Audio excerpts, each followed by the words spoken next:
Hi, Irina. Hello, I'm so sorry. Someone just called me from work and I couldn't.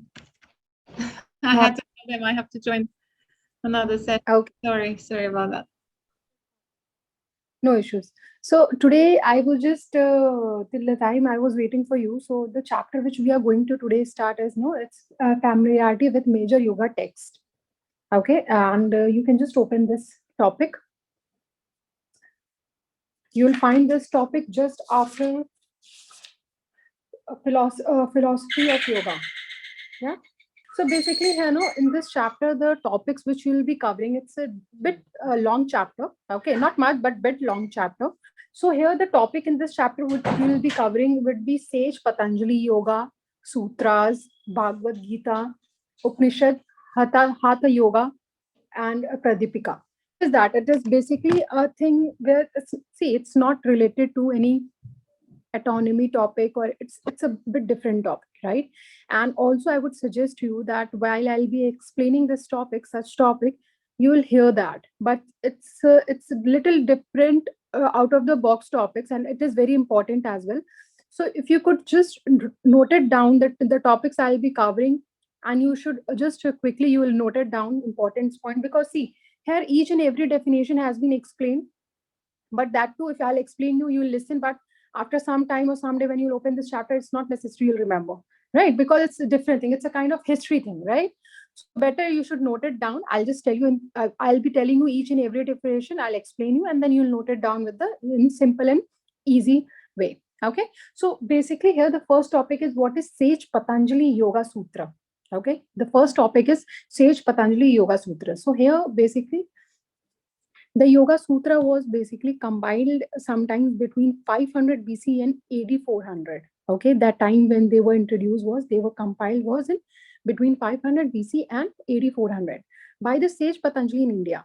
The name was Sage Patanjali. He just introduced that Patanjali Yoga Sutra in India. That was the time was 500 BC and AD 400. Okay, you can note it down. The Yoga Sutra was compiled sometimes between 500 BC and 400 AD by the sage Patanjali in India. So what he did basically, he just synthesized and organized the knowledge about yoga from much more older traditions. The tradition which we were having older tradition. So he introduced yoga into that. He organized and synthesized way of yoga. He introduced in the form of that. Now, yoga tradition holds the Yoga Sutra of Patanjali to be one of the foundation texts of classical yoga philosophy. So, if we talk about yoga philosophy, so basically here it's an old tradition. Yoga has been introduced by the old tradition, and it is by whom? By Patanjali. Okay, so here you can easily note it down if you want. Yoga tradition holds the Yoga Sutra. What does the yoga tradition hold? It's hold Yoga Sutra of Patanjali, because the yoga was introduced by Patanjali to be one of the foundational texts of classical yoga philosophy. Okay. Now here they have introduced that Yoga Sutra was further divided into four padas. Okay. That was padas means chapters. Does it mean? Pada means chapter. It is given in your module as well. They were divided into four padas, chapters, and containing 196 aphorisms. What does it mean? What is the meaning of aphorism? Any idea? Basically, it's a kind of observation. You can note it down. You can just underline because it's an important one. The four padas were the sutras were divided into four padas, and that too it contains 196 aphorisms, which means the kind of it is a kind of observation which contain a general truth. Whatever you it contains basically a general truth. Okay. Now that four that what first was Samadhi Pada, that contains 51 sutra. So 196 has been divided into four. Okay. Four sutras, that 196 aphorism was divided into four sutras. So which padas contains how much sutras? It is given here. Samadhi Pada contains 51 sutras. Sadhana Pada contains 55 sutras. Vibhuti Pada contains 56 sutras. And Kavyalya Pada contains 34 sutras. Okay. So here it is mentioned just by the name, behind the name, the sutras has been mentioned. Now let's go to the each and every topic. What is first Samadhi Pada? Okay, basically it is the first part of the chapter. Okay, and it is containing 51 sutras about the alignment. What does it these sutras, it's all about? It's about alignment. ELENLIGHTEMENT. Okay, now it offers guidelines for living or more meaningful and purposeful life, right?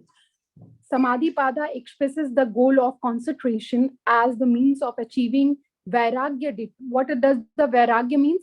Detachment through abhyas, practice. So what does it, what is the meaning of samadhi? Samadhi is kind of basically, it offers the guidelines of living of more meaningful purpose life. Why you are living in, why you are into this life, what is the purpose you are into this life, what you are doing with your life, right? It is all about that. Samadhi is all about that. And how does this express the goal?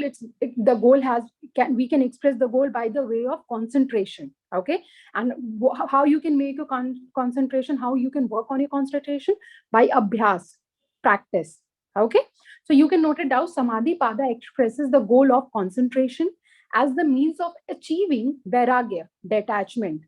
Okay, and through abhyas, practice. Okay, now what is sadhana Pada? It's basically, sadhana means, what does it mean in English? Sadhana means practice. Okay, so whatever thing you are practicing in your life right now, maybe you are learning, maybe something. Okay, that is in Yoga Sutra, the second chapter is in with the definition. It is it is included in Kriya. It includes in Kriya Yoga. Okay, hi Jo. Hello, I'm sorry, I'm Yoga, late. not an issue. Today we have just started the chapter familiarity with you major yoga.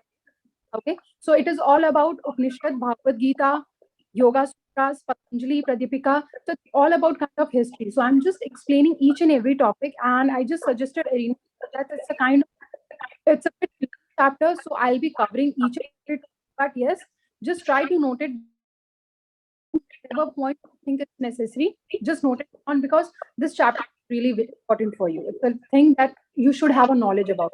And in last, you must you remember that sir have explained the same chapter. So you will many more topics. I think 80% topics you'll be finding in this chapter only. Previously, sir has explained, no, in yoga ethics.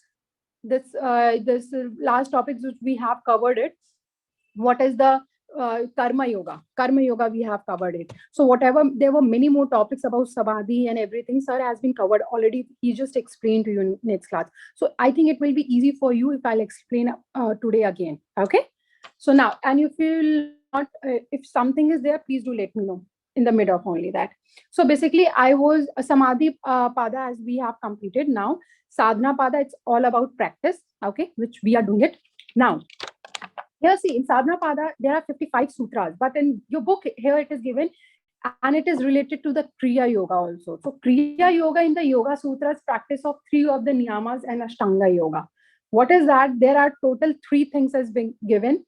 First is taps, then svadhyaya, then isvara paranidha. The meaning has been given over here. Austerity.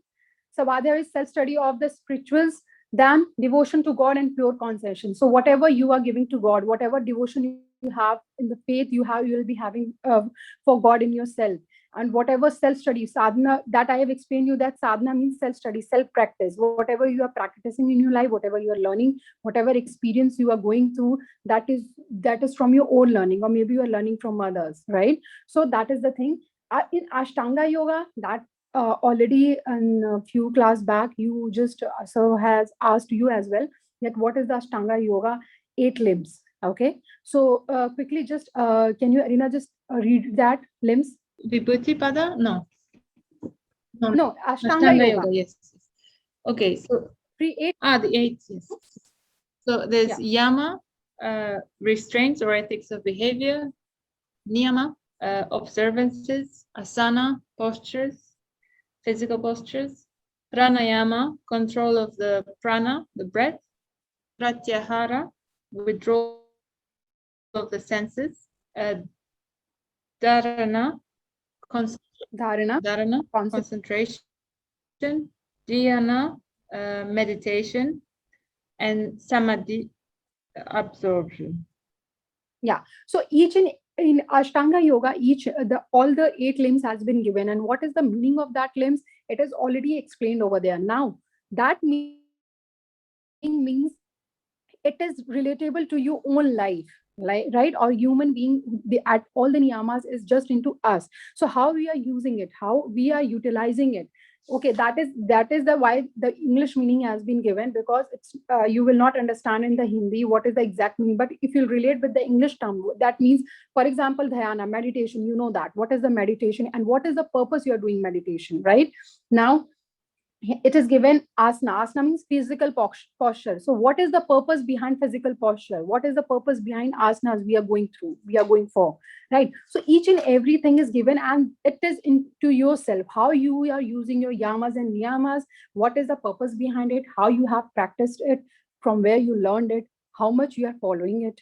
Okay, how much how much you are dedicated towards your body and towards your God, how much you are devoted to the both of self, that is included in this. Okay, now the third has been given, Vibhuti Pada. Okay, the chapter is given, is the name of this name has been given by Patanjali, okay, to the third pada in Yoga Sutras. Patanjali has given this name, this Vibhuti Pada, in the third chapter of Yoga Sutras. Okay, now Vibhuti means negating and transcending earth-based consequences, consciousness. Okay, that means that is the reason Patanjali further explained the meaning of dharana, concentration, dhyana, meditation, samadhi, supreme bliss. Basically, vibhuti means it is a vibhuti meaning a negating any gat. I just write down the meaning, then I'll explain it. What does the vibhuti means? Vibhuti means negating and transcending, transcending, earth-based consciousness. So whatever you will be having, whatever things you are going through, whatever consciousness you will be having in your mind. For example, you are so much frustrated, you are so much like worried. It's a kind of thing you are going through any anxiety or depression. That point of time you will be needing the meditation, right? You'll be so it is relatable on the earth. When we are here, we go through so many emotions, we go through so many challenges in our life. So whatever practice, whatever things which we adapt into ourselves, like for we. So vibhuti means they made the three utmost thing important, that is your abhyasa. Here it is dharana, concentration is the very important, because if you will be you will be not concentrating on anything, you will be not getting any sound mind, you will be not going through any sound body and sound mind as well. Now here given dharana, meditation, if you are literally, if you are worried about something, or you are going through any anxiety or depression, that point of time you need meditation. Okay, and samadhi, supreme bliss, that is the main thing, that is the important thing, which everyone has to go through. That the journey would be different, that as last class also sir just explained, the journey is different. It's all about your karma. Okay, what karma you went through, what karma you are doing into your present, according to that you will be going through the samadhi, you will be you will be going out from this world, and the journey would be different. So everyone has their own karma, according to that they live their life, they go from the earth or planet.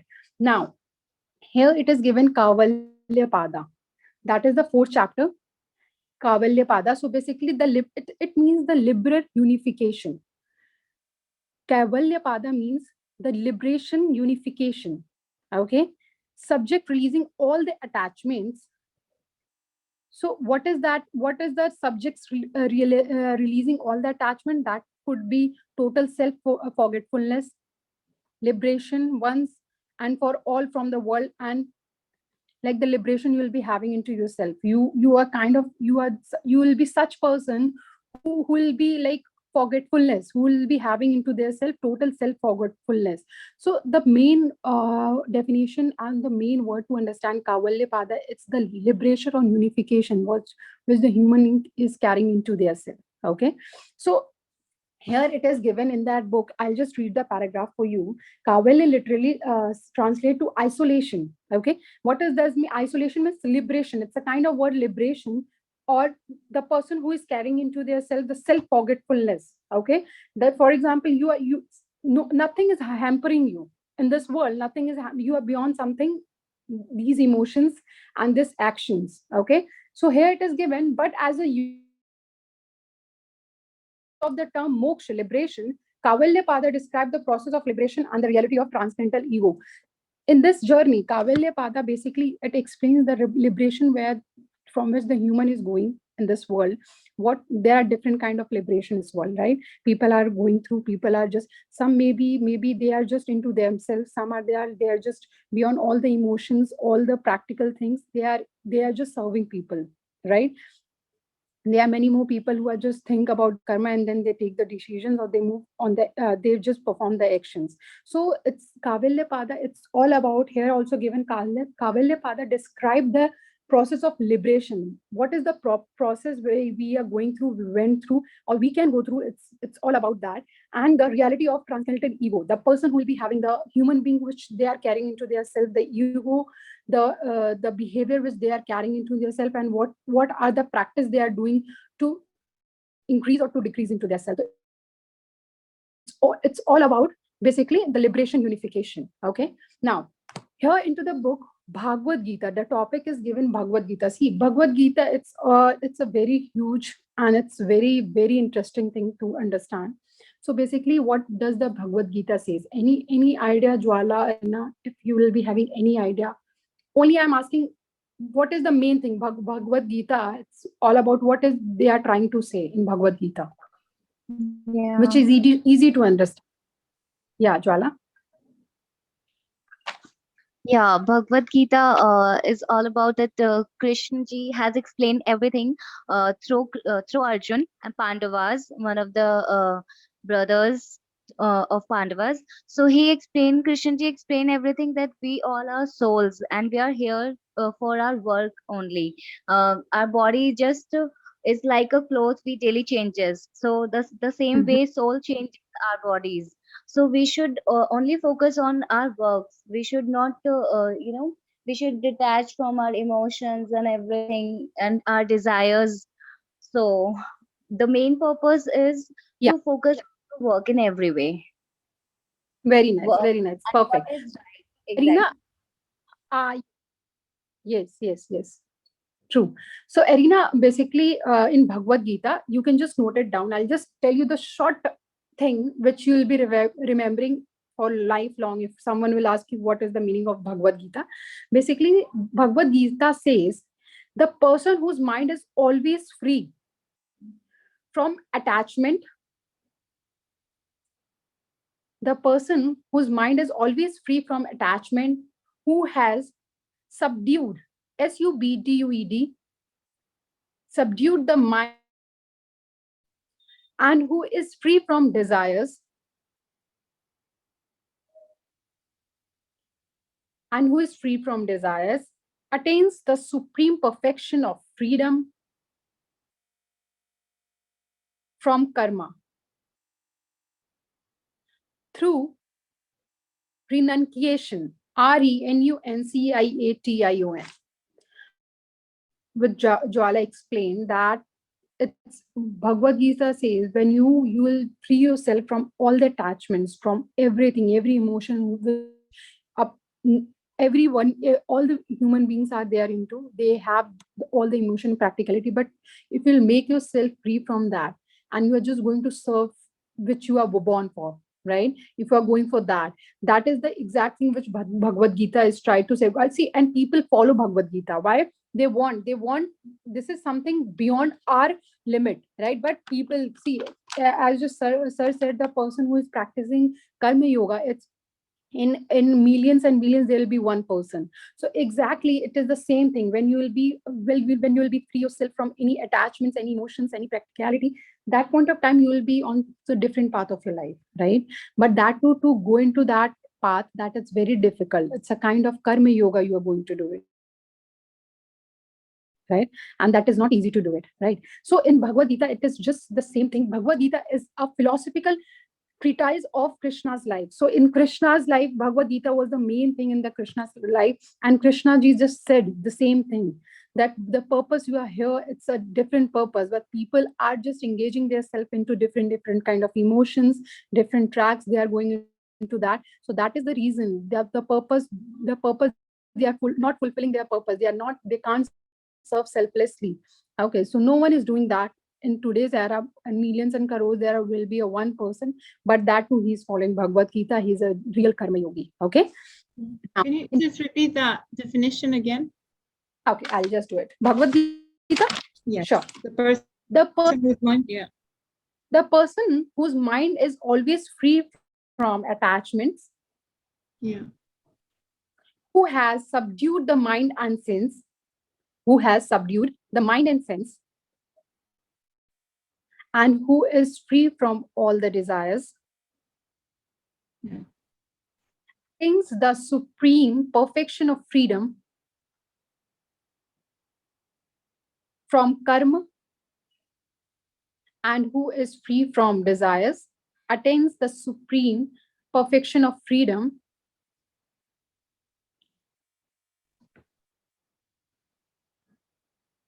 from karma through renunciation. Renunciation. That's done. Should I repeat it again? No, that's perfect for me. Thank you. Okay. Okay. So basically, in Bhagavad Gita, also we have 18 chapters. Okay, and that too, it's very different. Section 25 to 42 is Brahma Prava of the epic. So it is categorized into, it is into 8 chapter, and that too 8 chapter has a different kind of meaning. Okay, which is related to the human being, that is made for the human being. So each and every chapter contains the different. It's a kind of different journey, you can say. It's not like it's a definition. It's a part of your nature. No, it's a different journey of your life which people are going through. Okay, so that 18 chapter is explained over here. The first chapter it is given in your book is Visada Yoga. Okay, what is the Visada Yoga? Bhagavad Gita learning is a real spiritual practice. Okay, it's a real spiritual practice which humans should do. And here it is given, word has been given. Drishtashtra ask Sanjay to report the war happening to him. See, in this chapter, no, the purpose has been given. How was, what that point of time, what was the situation when these things were happening? So it is a kind of short story has been given into your book. So if it is possible, could you write each and every chapter purpose into your notes, because it is in book, it is given, examples has been given, definition has been given. I'll be giving you the exact thing what would happen in that chapter. Okay, so the first chapter was Visada Yoga. Here it is given, see, as I just told you, Bhagavad Gita learning is a real spiritual practice, right? So now, what was in the first chapter, what was there in Bhagavad Gita? Basically, DHRIS, DHRIS, TARAS, DHRIS, Dris, Taras, TARAS, Tra. The Shastra asked Sanjay, Sangay, Sanjay, to report the war happening to him. After that, the war started. He went, and that war was end for, like, it went for 9 days. Okay, on the 10th day, Bhishma fell in the hands of Arjuna. So in that point of time, Bhishma feels in the hands of Arjuna. He fell down there.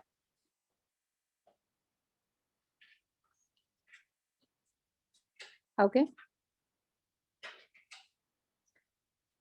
So basically, in this chapter in Visada Yoga, what was there? The Shastra asked Sanjay that just go and tell him the war is going to happen. That war, when they went through, when started that war, when it got started, it went for 9 days. Okay, and the 10th day, what happened? The 10th day, Bhishma fell in the hands of Arjuna. He just went in the hands of Arjuna, and the war ended over there. Okay, here it is given in this chapter. Also, the same in the book, also it is given that the distress of Arjuna, the war within, or the Arjuna's sorrow. Okay, so here the Bhagavad Gita opens by the setting of stage of Kurukshetra battlefield, the two massive enemies representing the different loyalties and ideologies faced of catastrophic war. With Arjun is Krishna, not as a participant in the war, but only his as consul. Arjuna requested Krishna to move the chariot between the two armies so he can see those eager of this war. He sees family and friends on the enemy side. Arjun is distressed and in sorrow. The issue states Arvind Sharma, it's morally proper to kill this and other. So basically, the story where in that war, what was happened, what was the role Arjuna was just playing, and what was the role Krishna was playing. At the end, what happened was, no, when Arjuna was all into sorrow, because when the Bhishma feel that in the hand of Arjuna, that point of time, it was the war which went. They just, before starting of the war, they just, the Shastra and Sanjay went there. Sanjay went there, and he just informed by the mode of the Shastra that war is going to start, and it went for 9 days. After the 10th day, what was the result? That Bhishma fall in the hand of the Arjuna. Okay, that is the, here in your book the situation has been given that where the fighting was going through, what was the role Arjun was playing, what was the role Krishna was playing. That has been explained in your book. When you will be going the scenario, you can see there. Okay, let's go to the purpose of the second chapter. What is Sankhya Yoga? The second chapter is Sankhya Yoga.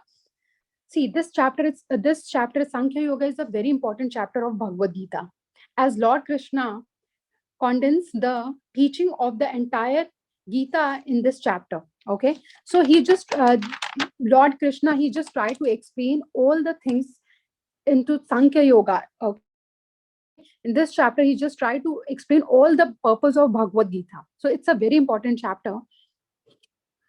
In this chapter, basically, what happened? Arjuna completely surrendered himself to Lord Krishna. Arjuna, what he did, he just completely surrendered himself to the Lord Krishna and accepts his position as a discipline. And what happened basically, see in this chapter, why it is very important. Lord Krishna tried to explain the purpose of Bhagavad Gita. What was the story in the Bhagavad Gita? That point of time, what was the major activity happened in this chapter was, here Arjuna completely, he just surrendered himself in the front of Krishna. Okay, and he just thinks that he accepts his position in front of Lord Krishna, that he will be the person. He's a kind of disciple, disciple. He's a disciple, and Krishna is as his guru. Okay, he's a disciple, and Krishna is his guru. That in this chapter, Arjun accepts this position. Okay, after the war. Now, the third chapter in this Bhagavad Gita is Karma Yoga. That too, this is the same thing which we just covered in this last session. What is Karma Yoga? Karma Yoga is the spiritual practice of the selfless action performed for the benefit of others. Okay. Now, Karma Yoga is a path to reach moksha. Basically, from karma, we say that after dying, where we'll be going? Okay, where we'll go? It depends upon your karma. What is the journey you are going through? What is the journey you will be facing into your future? That is depends upon your karma. So if you are going into moksha, if your karma is right, if you're serving someone selflessly, your actions were selfless, that point of time you will go to moksha. Okay, moksha is something spiritual liberation. You will be free there. Your spirit, your soul will be free there. There will be nothing, because you have done nothing wrong to others. You in your life, you went through the selfless actions, selfless service, when you were on earth, when you were alive. So these kind of person in Karma Yoga, they go through moksha. After that, they went to moksha. Okay, so you can if you want, you can write Karma Yoga definition. Karma Yoga is a spiritual practice of selfless action. Karma Yoga is the spiritual practice of selfless action performed for the benefit of others. That is very easy and easy to understand. Okay. So here at one point also, you can just note it down. Karma Yoga is a path to reach moksha. Karma Yoga is only the path to reach moksha. And in bracket, you can note it down. What is moksha? Moksha is a spiritual liberation through work, through your actions. Okay, spiritual liberation. Anything left? Or should I repeat it again, Arina Jwala? Done? Okay. Now let's go to the fourth chapter. Karma Yoga chapter it's all about this only. Okay, and in previous chapters also it has been explained briefly. Okay. See, in Bhagavad Gita, some chapters I'll be teaching, you'll come to know, it's all about the war which was happening that point of time. What was the role Krishna and this Arjuna and Bhishma was playing. some chapters is all about your nature, your things which you will be having into yourself, the karma you will be going through, the actions which you are performing. So it's all about all the 18 chapter was very huge, and it was described into, it's basically Bhagavad Gita you are going through right now. Okay, it's a Bhagavad Gita you are going right now, because Bhagavad Gita, what is that, the purpose of Bhagavad Gita, you know it. Now they have categorized into 18 chapters, so it's a kind of Bhagavad Gita you are right now, you are going I'm going to teach you today. Okay, so now the fourth chapter was Janana Yoga. Here in your book it is given, Janana Yoga is also referred to as a Buddhi Yoga, Buddhi, Buddhi Yoga. You can note it down. Janana Yoga is also referred to as a Buddhi Yoga. And what is the goal of this? The goal of this yoga is a self-realization. Now it's understood that what is self-realization. Now, what Krishna says that Janana is the purest and the discovering of one's Atman. If as a human being, if we realize our mistakes, if we realize our emotions, if we realize ourselves, that right we are doing or what we need to do, okay, what is our responsibility on this planet, on this earth, after taking a birth. So this is all about your Janana Yoga. It's all about your self-realization, which human is into. Now, here Krishna says that this Janana Yoga is the purest thing, and purest by discovering your Atman. Atma means Atma, whatever soul you will be having into yourself. From there, whatever things you're realizing, and if it is that too, if it is a selfless thing you're realizing into yourself, that is a self-realization you will be having into yourself, and that is the journey you will be going towards your Karma Yoga. Okay, so here truly this is the nothing here as pure as knowledge. That means here it is said that there is nothing pure as knowledge people are carrying into their self. Now it depends what kind of knowledge. Maybe people are so much negative, people having the knowledge, it's a different kind of verticals people carry their in their self the knowledge. So now here it is, and it's basically a self-realization which human being is into, and it's all about the knowledge. The purest thing on this planet is the knowledge, and this knowledge is related to your self-realization only. Okay, now how? In the time he who is perfected in yoga find that his own Atman. See, here it is all about, as is given. For example, if you are into yoga, right? You know what is the purpose, why you are into yoga, why you decided this journey, why you chose this journey. Because yoga is not only about your postures, only about your practical practice. Okay, yoga is something you should be dedicated to from your soul and your mind. You will be devoted towards the yoga in a form of everything. It's not like you are just doing the physical practice. You will be into meditation, you will be into pranayama, you will be into whole yoga journey, right? Like for example, when you are doing this teacher training course, you are learning each and every topic which is related to autonomy, which is related to Bhagavad Gita, which is related to the history of yoga, right? So why we are not teaching you only practical things? Why? Because yoga, it's not only about your practical thing, it's not about your physicality, it's about your mind, it's about your soul. And the soul, that is your self-realization. You should realize, if you don't know why you are here, you should not be here. First of all, if you don't know why you are here, you should not. So it happens in your real life as well. If you're serving someone but you don't know why you are serving to that person, don't serve them. Okay, because maybe one time you're serving him because you have just seen others that they are serving that person, they are just doing it selflessly. I'll also do it, but you'll be having some of the expectation into yourself, or maybe you are doing it because of comparison. That is no of use. Okay, so this is very important to know what self-realization you should have having into your man, and it should be perfectly pure. Okay, if it is not pure, there is no purity into your self-realization, that is not a self-realization. We're not into Janana Yoga. Okay, understood what is Janana Yoga? It's all about self-realization.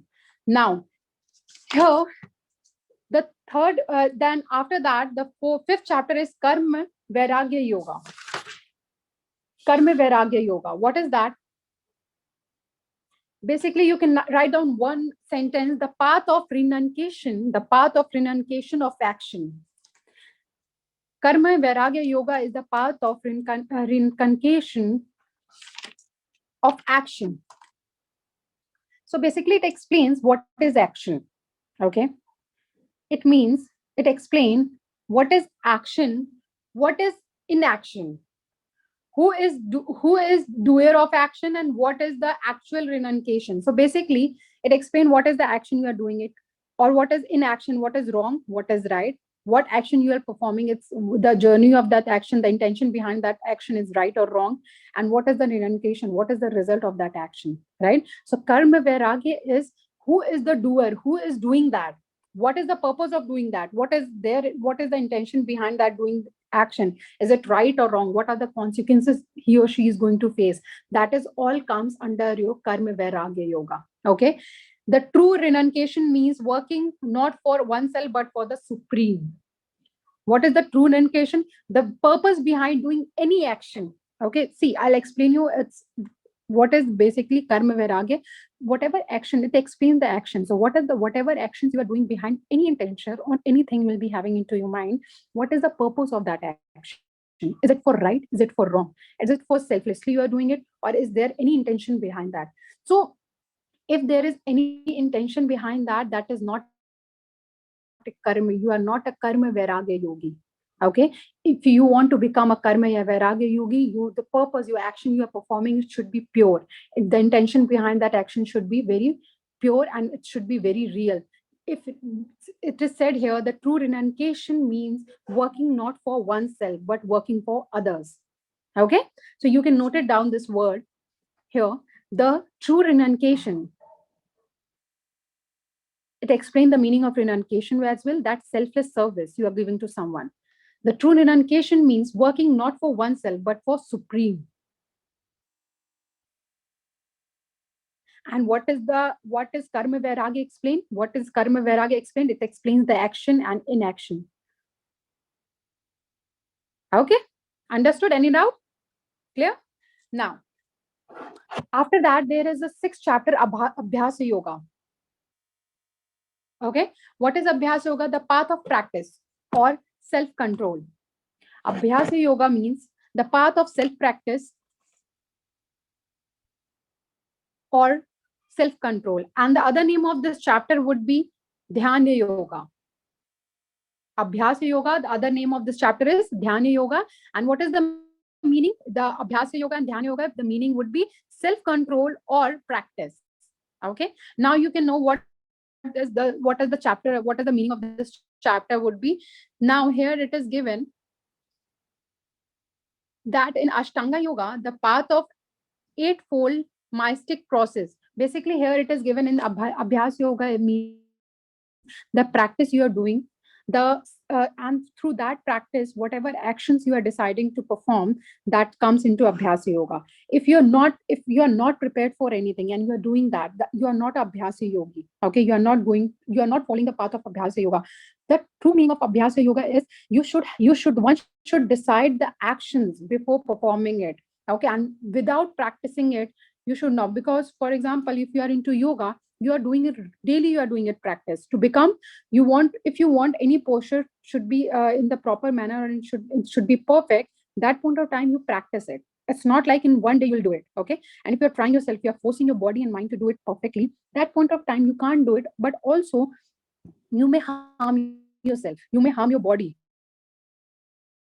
you even not your body, even your mind as well. So never rush into things. In Abhyasa Yoga means before performing in any action into your life, before doing it, it's maybe in your practical life, it's into your personal life, just go for the practice, just think before doing it, and do it with your pure soul. Okay, don't go for it with any kind of expectation on any negativity into yourself. It is there, don't go for it. Okay, so it is understood what is Abhyasa Yoga, self-control or practice. That is why it is. And can you just tell me how it is related to self-control? If it is Abhyasa Yoga, it's a kind of thing, the practice you are doing into your life, into your practical life, and how you are implementing it, what is the result and what are the consequences. It is related to, again, to the Karma Yoga. But how it is related to self-control? Arina, Jwala, any idea? Why it is said Abhyasa Yoga is its meaning is self-control as well? Yes, Jwala? Yeah, in my opinion, like self-control, if I give an example that on our Hmm. daily basis, we just fascinate with other people's life, like they are enjoying or they are partying, but we are also human beings, so we can also attract to those lifestyle as well. But if we are doing something, like for example, if we are doing our self practice daily, at this point of time we are not going gym, we are not going at yoga institutions, so what we do, this is human tendency that we automatically get attracted to others Sure. lifestyle. So this is the main purpose of self control, that we should also practice ourselves through yoga or in our mind as well, that we can, what we are doing, we can stuck on the on our way. Very So nice. this is self control. Perfectly explained. Arina understood. That is the why it is related to self-control is because if we are practicing something, but again, if someone is doing the same thing and we are not focusing to our actions, we are not focusing to our practice, okay, but rather than that, we are just comparing it, maybe, or we are just we that is just attracted. We are going to attract these things are attracting us, which is no of purpose, that should not be there, because that you will be not a true practitioner at that point of time. You are not dedicated towards yourself, okay. So if we relate the self control to the practice in abhyas yoga, it meant what it meant that you should have a control before practicing it. It's not like you're practicing your thing with yourself, but again something is like fascinating you and you're going there. That is, you are not a true practitioner at that point of time, because it should be dedicated. You should be dedicated towards yourself and towards your journey, okay. Now, the seventh chapter over here, it is given here, Parambhasna Vijanana Yoga. It is given Paramam Parahamsa Vijnana Yoga. What is that? The path of realization of ultimate truth. Basically, in this chapter, this is the path of realization of the ultimate truth. So, see, in our life, there are so many kind of realities which we are not ready to face it. Agree? In a human life, the thing which we want to accept, we accept that, but we don't want to accept it, we just ignore it, right? So basically in this Vijnana Yoga, here it is said it's a path of realization of ultimate truth, the truth which is meant for to realize. And if we are not realizing it, or maybe we are not trusting on that, that means we are not into that Vijnana Yoga. It is something, it's basically, you have seen into your life as well, into your practical life as well. There are so many things, real things, which you don't want to accept it, you don't accept it, you give so many n number of reasons, maybe because of this these things are happening, because of these things are happening. It's not required that this is right or wrong. Why? Because you are so much flexible, you have made yourself, your mind so much flexible that you need to, whatever things you need to accept, you accept that. Other than that, you just ignore it. So it is not right. Here the path is different. It's a path of realization of ultimate truth, which you are facing into your life. Now another name of this chapter of Vijnana Yoga is the path of wisdom, okay. The another name of this chapter would is the path of wisdom. What is the journey of realizing the truth? What is the what how you can realize, how you can go through the wisdom, how you can feel the wisdom, what is wisdom all about? It describes how to achieve the supreme by realizing this material and spiritual energies and the relationships. Basically in this chapter it is described, you can note it down. You have noted, no, the path of realization and the of the ultimate truth, and then the name of this, again the other chapter, is the path of wisdom. Now what does it mean? What is there in this chapter? It describes how to achieve the supreme by realizing. It describes how to achieve the supreme by realizing his material and spiritual energies, and the relationships. Again I'm repeating it, okay. It describes how to achieve the supreme. It describes how to achieve the supreme by realizing his material and spiritual energies and their relationships. So how will you realize that this is the materialistic thing, this is the real thing? What is the journey you decided to realize it? Okay, maybe you will be, there are so many persons, they are so materialistic that they don't realize, even they don't realize the what is the truth of their life, right?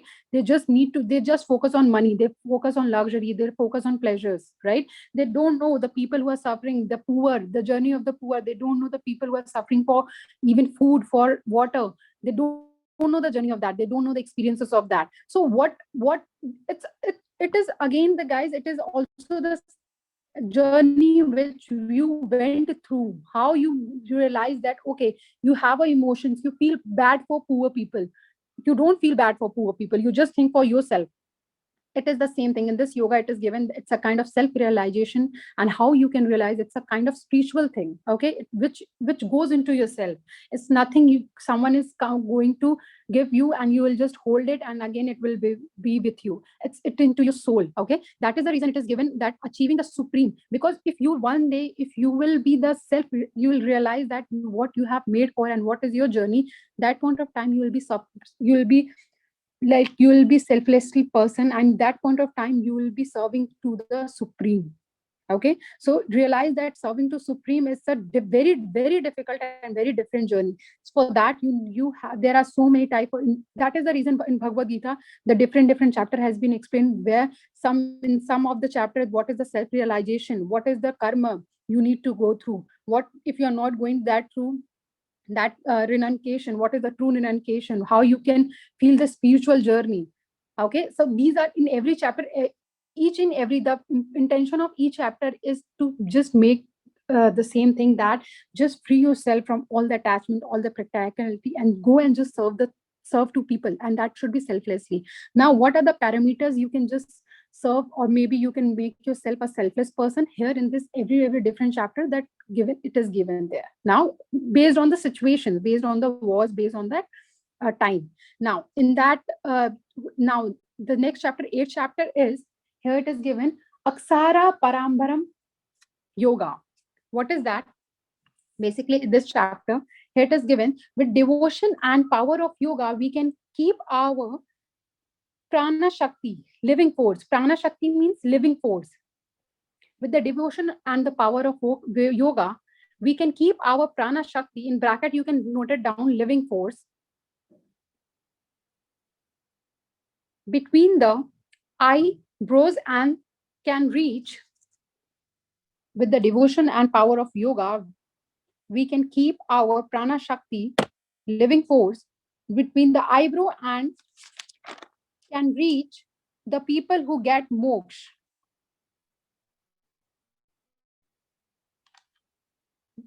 Okay, will not have rebirth, which is the root cause of all the sufferings. Basically, what does it mean? Here it is given that by the power of yoga, when you are a real yogi, when you are practicing a karma yoga, or when you are into karma yoga, that point of time when you realize you can keep your prana shakti, your living force, because that point of time you have a pure soul. You don't, you have not, even you have not done anything wrong into your life.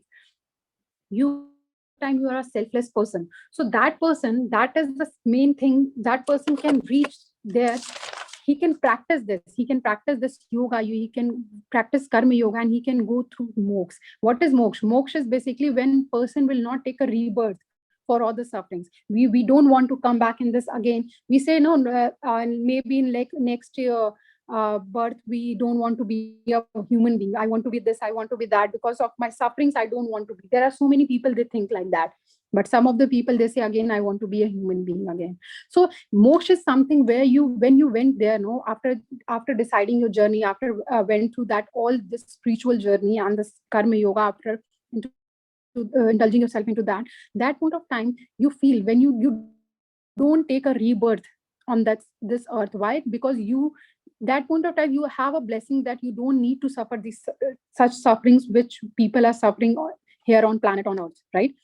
See, if we are human being, we have emotions, and there is no one, there is rare person who can have their control on their emotions. their emotion 100%, right? So if you have any kind of emotions, if you have any kind of actions which you having that you cannot have a control on, that point of time you'll be having expectation, you'll be carrying into yourself so much emotions and so much thinking into, maybe it can be negative and positive and both. So that is the thing. You will perform your action. Maybe it will go wrong, maybe it will go right, and that is how your karma get decided, right? And then when your karma get decided, that point of time when you are not going to moksha, you are going to somewhere, then again you will come here, you will take a rebirth, and again maybe again you will be going through that same sufferings. So in this yoga, in this same Akshara Yoga, it is explained that whatever thing we are deciding it, whatever from our devotion and from the power of yoga, we can decide, we can feel the prana shakti into self, we can control that, the living force, and then we can go through we can practice to go to moksha. We can make ourselves to practice ourselves to go to moksha, so that we cannot take a rebirth and we should not face that all the sufferings which we went through. Okay, understood? Now, chapter 9, here it is given Raja Vidya Guha Yoga. Raja Vidya Guha Yoga. This chapter recommends devotional worship of Krishna. Basically, this chapter recommends the devotional worship of Krishna. It says making available what one does not have, means which means production of what we has got. See, basically here it is given whatever you have. For example, the nature which you have, if you have practiced karma yoga, that point of time you are into this world, right? You are surrounded with the people who are so much like they are selfish, they are so much of full of hatred, they are negative people, you are around them. That point of time you need to protect your emotions, you need to protect whatever things you have practiced, you have just implemented yourself, you went through the journey, you went through that journey, you need to protect that journey, because it's very easy. See, it's very easy surrounded by the human beings. It's very easy. People just what they do, there are so many people you have seen, you have around. For example, you have between your friends, your family, they can, might be their chances, they influence you, they change your decisions, they change everything you decided. So if a real karma yogi is there, or there the person who is there in Raja Vidya, he or she should be protecting their self. There is a protection which one have. Okay, and that too, you should not protect your negativity, you should not protect your angerness or anything which is wrong, or which may be hurt to anyone. But yes, in this chapter it is given that one should protect what he has got or she has got. And if it is right, that journey is different, that spiritual thing is different, that is pure and that is right, you should protect that, you should hold it, no one should influence it, no one should change it. Okay, from that you can serve people, you can serve selflessly. But if it is, again, if it is affecting because of someone or because of this nature, that means again it hampering your karma yoga. You are not a real karma yogi, because again you are changing your mind. And real karma yogi, a real person who has just decided the selfless journey, cannot, no one can affect their mind, no one can change their mind. So in this yoga you need to protect that mind, you need to protect the things which you have, which you are holding. It should be pure and real. Okay, now Vibhuti Vistra Yoga. What is Vibhuti Vistra Yoga? Basically, here it is given, it comes under the divine glory of manifestation. Vibhuti Vistra Yoga, it comes under the divine glory of manifestation. Menifestation dwells DWELS.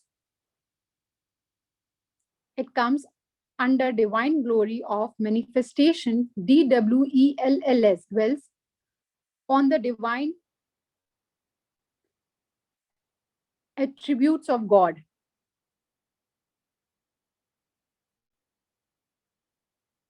So here Lord Krishna, what he said here in this chapter, Lord Krishna said that my origin is not known to the God or to the sages, which means the origin of mine. What does it mean? You should be, if you are a devotional person, if you are a pure soul, there is no origin and there is no religion for that, right? We as a human being, as a humanity, humanity is the big origin or religion one should have, right? So in this chapter, what Lord Krishna says, he declares basically what he was not saying, he declared that My origin is not known to the god or to the sage. Okay, I'm just serving them. I'm just selflessly, I'm serving the people, I'm serving the world. I want a good for the others. So there's no specific origin people should be into, or people should consider or should practice that this is the specific origin I should be going for. It's basically all about your humanity, your pure soul, your practice, your selfless dedication and devotion towards the humanity. That is the same thing Lord Krishna says, declared in this chapter, that there should be a no origin to one have or should have. And it's basically, and it is, and he was talking about him, that no god and sages know there is a origin of Lord Krishna. Okay, understood?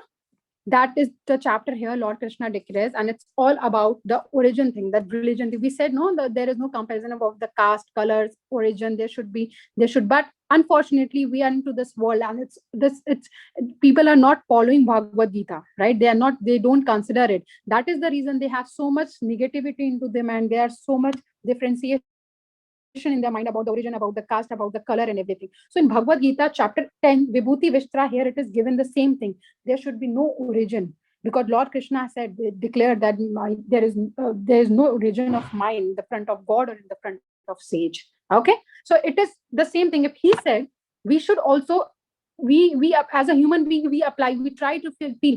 And somehow if we talk about our generation or other generation as well, people believe there are so many, if there are people who's doing about the caste, and they are doing the comparison about the caste and color, there are so many people as well, they don't compare about it, right? So there are different kind of people, but here in this chapter it is said there should be no origin, no nothing comparison in front of God. God is one. Okay, he does not have any caste, he does not have any color, he does not have any religion about that. Okay, now in the 11th chapter it is given Vishwarupa Darshana Yoga. Vishwarupa means universal form. What is the meaning of Vishwarupa? It means universal form, also known properly as Vishwarupa Darshana. Vishwarupa Darshana means universal form. In this universe, it explains the universe.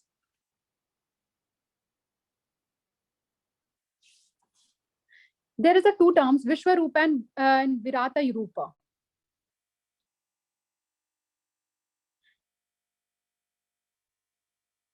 Okay, so Vishwarupa basically is considered the supreme form of Vishnu. Vishwarupa means the supreme form of Vishnu, where the whole universe is described as was contained into him. The whole world was into him. So it basically, Vishwarupa is considered as the supreme form of Vishnu Bhagwan. Okay, so here in this chapter it is given when the whole universe was described as contained in him. Into Vishnu, the whole was, he considered himself as a whole universe is into him only. Okay, so this chapter basically here it is given that Vishwarupa Virata Rupa is iconographical form and anthropony of the Hindu god Vishnu or his avatar Krishna. There was an avatar of Krishna in Vishnu as well. So here it is given that the whole universe into the him, it's into Vishnu. Okay, and it is considered that is the supreme form of Vishnu. Vishwarupa is considered as a supreme form of Vishnu, that we can see whole universe into him. Understood? So basically, Vishnu, you can see, you can feel that it is in this chapter. They were trying to understand the meaning of Vishwarupa was universal form. That means universal form is the universe, the planet.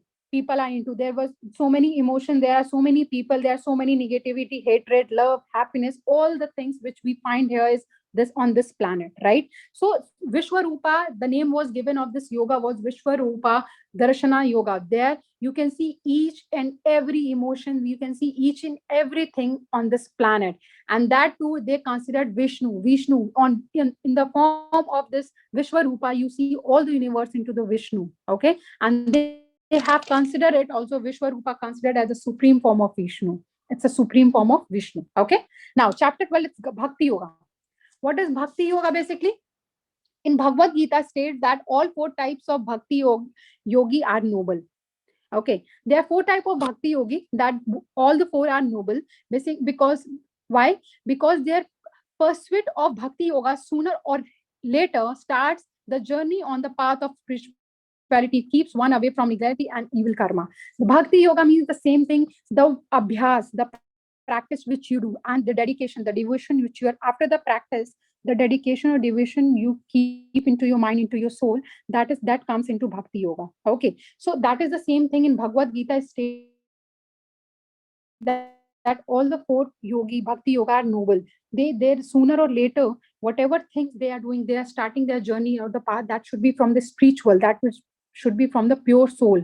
Okay, if it is not with the pure soul or your spirit or spirituality, it's not right that point of time, you are not a Bhakti Yogi. Okay, if there is any expectation or any hatred or anything which second thought into your soul or into your mind, that point of time you don't have a pure spirit and pure soul, and that is not a Bhakti Yogi does. Okay, so every intention behind every journey or any action you are performing should be pure, and it should be sooner or later the spiritual journey you are living, you are going through, that should be right. Okay, now in chapter 13 it is given here, it isn't given Kshetra Jana Vibhaga Yoga. Kshetra Jana Vibhaga Yoga.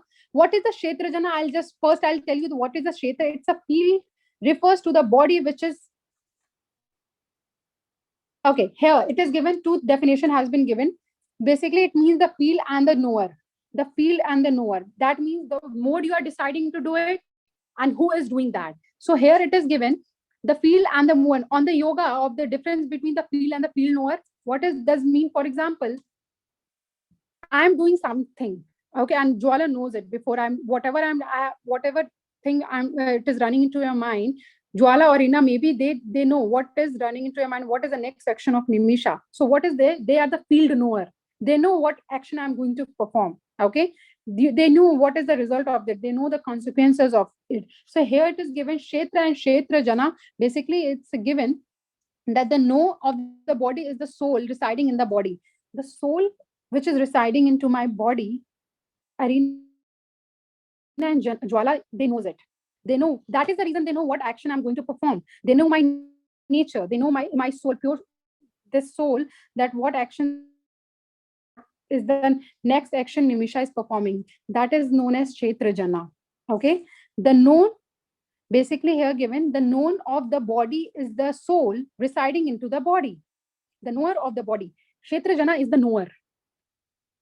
Meaning of Kshetra Jana is knower. You can write here, it is given in your book also, the field and the knower. The yoga, the difference between field and the field knower is basically Kshetra Jana is the knower. You can consider yourself as a Kshetra Jana, you know it. Okay, and what is Kshetra? The field, the action which is good, I'm performing, that is the Kshetra. The field refers to the body which is material. Okay. You can quickly read down this paragraph. It is given that exact definition and the meaning has been given here, so that Kshetra and Kshetra Jana, you have a different expression. See, Kshetra is a field, the body, the material.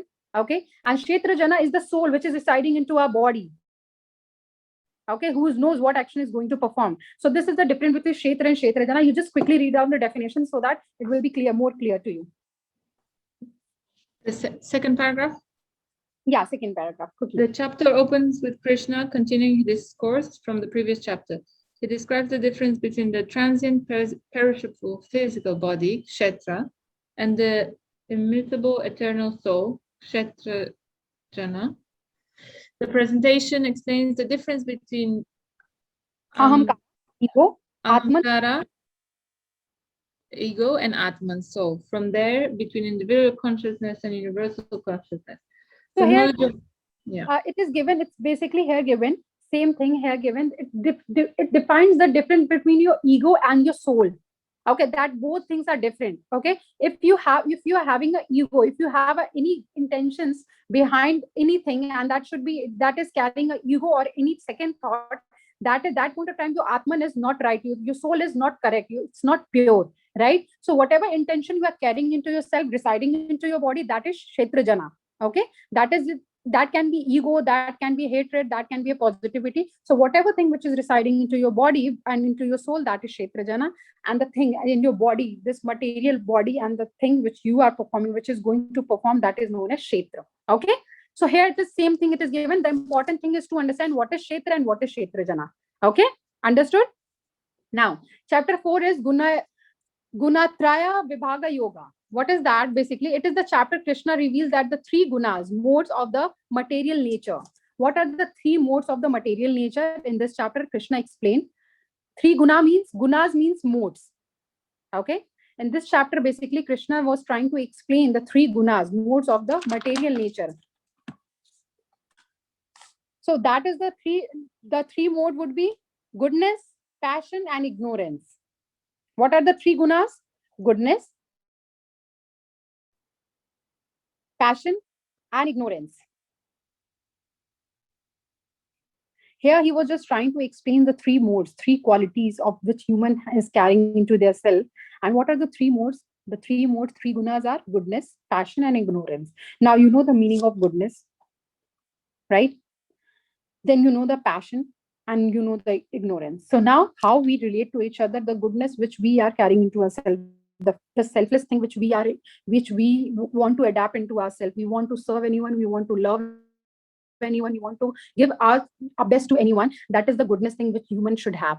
Passion is something which, for example, the abhyas, the practicing you are doing it into yourself, that is your abhyas. And the last thing is ignorance, that you avoid such negative things from your mind, you avoid the bad soul, you don't want to be into the such things which is not meant for you. So that is the ignorance. Now which everything in the material existence of the influence by. So these are also the things, the ignorance, the passion, and goodness is also influenced by other people as well, right? Which you want to adapt into yourself, but again it is a material thing which people carry into their self. If they are not carrying goodness into their self, of course they are different person, they are the rude person. So these are the three in this chapter. This just Lord Krishna was trying to explain the three modes, three gunas was goodness, ignorance, and passion, and how one should have in this materialistic world, how one should have into their one can adapt, how one can implement into their self. Okay. Now I think time is but again you have a 1 o'clock, you have a class, so we unfortunately we need to stop here. So I just said this is a quite long chapter, so no worries. Till which chapter we have completed? We have completed till 13 chapter, right? No, 14 chapter, Gunayatra Vibhaga Yoga, right? So you just take from till that chapter, you can just that we have finished it. Now 15, 16, 17, 18 chapters are left of this, and then after that Upanishad topic is left. Okay, Hatha Pradapika Yoga is left. That will be going through tomorrow. It is not going to take much time. After that, no, we will complete 2 more chapters. I'm just telling you, philosophy into practice just after this next chapter, and Sanskrit, the language of yoga. These 2 chapters are very small. It is not going to take much time. It will take it is and very easy to understand. It's a kind of practical thing you need to do after understanding the chapters. So tomorrow remaining chapter will cover after that this chapter, and again after that if anything is left to understand from this chapter, because it's little different chapter you are reading today. So please do let me know. We'll discuss this tomorrow. Okay. Meanwhile, just go and have lunch or something, and then you can come back at 1 o'clock to the practice. Okay. Thank you so much. Bye. Bye. Thank you.